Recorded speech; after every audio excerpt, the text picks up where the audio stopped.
and welcome to the Daily Dish. I'm your host, Kathy Rankin, and I have joining me Tracy and Charlie, and they're the co-founders of Simple Self-Defense for Women. You can visit their website at simpleselfdefenseforwomen.com.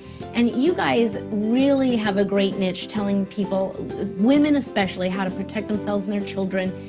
And we're talking about mace and pepper spray today and the difference between the two. And you guys actually recommend pepper spray. Right. So tell me, first of all, for people out there who aren't familiar with it, what it is and how to use it properly. Well, there is a difference between mace and pepper spray. Pepper spray is newer technology, and basically mace is an irritant. So if you spray somebody with mace, their eyes will tear, their nose might water up a bit. But pepper spray is an irritant and an inflammatory. So if you spray somebody with it, not only does they tear up, but their face, their nose, their eyes, their mouth will swell. Oh, so this is more intense right, than so mace. they're really going to back off immediately as soon as you spray them with pepper spray. Now, you and I had talked about different tools to use or not use. We talked about weapons and things, but you guys do like pepper spray because you think it can be effective, but it doesn't really have some of the ramifications of maybe using a gun or a knife. It's a non-lethal form. It's legal in all 50 states.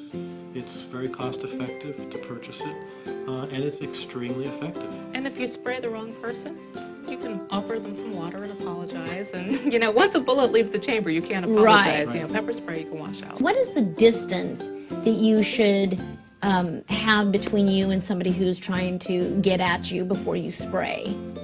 Well, How far away should you think of doing it? Well, right now what I'll tell you is the distance, I'm not going to give you feet, it's when you feel uncomfortable and you feel you're in danger.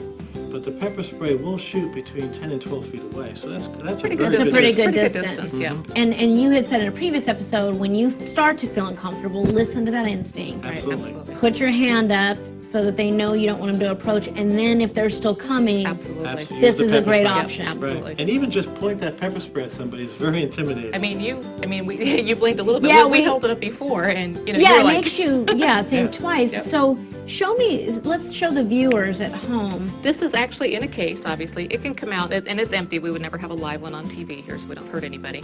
But, you can keep it in the case, and it even fires from inside the case. And I thought that was great. Isn't that great? So if you're just walking, and the reason for the lanyard is, a lot of girls who are in high school that are carrying it, or people that are jogging or out walking their dog, and they're not carrying their keys or their purse. So keeping it on the lanyard, it keeps it readily available to you, and you can just kind of whip it out, maybe you're bicycle riding or whatever, and then you just fire it. And you'll get about 4 shots. So again, unless you're spastic, somebody's attacking you, you empty it all at one time. Right. You'll get about 4 shots, and so if you had multiple opponents, it would be good. Now, you can't take it to a high school. No, you can't. take No, it- but there are people, and there are places that you college. can't take it. You have to, pay attention to that. But in most places it's allowed. You just have to be aware of where you're going to. When you're getting out to pump gas, a lot of times I will take mine out and just hold it in my hand like that. Or if I'm at the ATM machine, I'll just have it in my hand. You can still use the numbers on the keypad, or you're Well, that's a pumping gas. great idea at the ATM Right? machine. I didn't even think Or, about that. at the gas pump, you're standing there and it's in your hand. You don't have to advertise that you have it. I mean, if you're uncomfortable advertising it, I think is a good idea so that people know that you're prepared. But you might just keep it in your hand when you're walking.